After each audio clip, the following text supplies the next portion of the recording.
Well, Bitcoin is nearing the $10,000 milestone and even attracting attention on Capitol Hill, where Federal Reserve Chair nominee Jerome Powell said the Fed has its eyes on the cryptocurrency. Valuations have really gone up quite a lot in the last year or so. I don't have a view on the appropriate level of the valuation, of course, but again, from our standpoint, cryptocurrencies are something we monitor very carefully. We actually look at blockchain as something that may have significant applications in the wholesale payments part of the economy, something we pay close attention to. That's not all. Last night on Fast Money, Mike Novogratz from Galaxy Investment Partners said he could easily see Bitcoin hitting $40,000 by the end of 2018.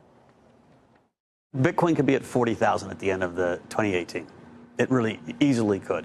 I'm probably over 20% at this point. And, you know, because it keeps going up and I take some off and then I get, well, why am I taking it off and I buy more? And maybe it's even 30%. He was referring to the percentage of his net worth invested in cryptocurrency. 20% of his... Maybe even as much as 30%. Yeah, he's all in. So what's next for Bitcoin, a boom or a bust? Let's bring in Chris Berniski, author of Crypto Assets, the Innovative Investor's Guide to Bitcoin and Beyond, as well as CNBC contributor Dennis Berman from the Wall Street Journal. Chris, I will start it off with you because you just came off of a panel you gave on Bitcoin, and I want to put up a slide that you actually showed your audience with the Bitcoin chart, because everybody likens Bitcoin to a bubble. Even Novogratz has said that this could be the bubble of a lifetime. But the point here is that we could be in a bubble, but this bubble could go for a long time. There could be a lot of money to be made here. Where are we? If you were to say what inning we are in this Bitcoin ride, where are we?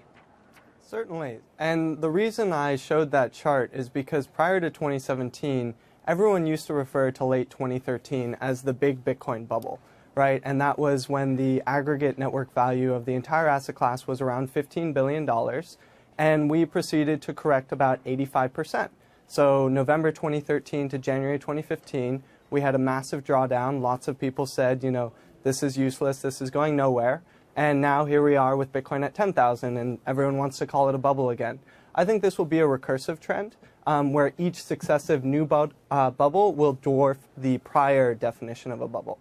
Dennis, what is Bitcoin? Is it a means of exchange or an asset class? And does it matter if it is just one or just the other? You know, Tyler, we were having this very same debate in our morning meeting at the Wall Street Journal, and it was a range of answers. 1, it's a currency. 2, it's a commodity. 3, it's a store of value. 4, it's a sort of speculative notion. I think it can be all of those. I'd say right now it is more in the number 4 category, which is sort of a speculative item.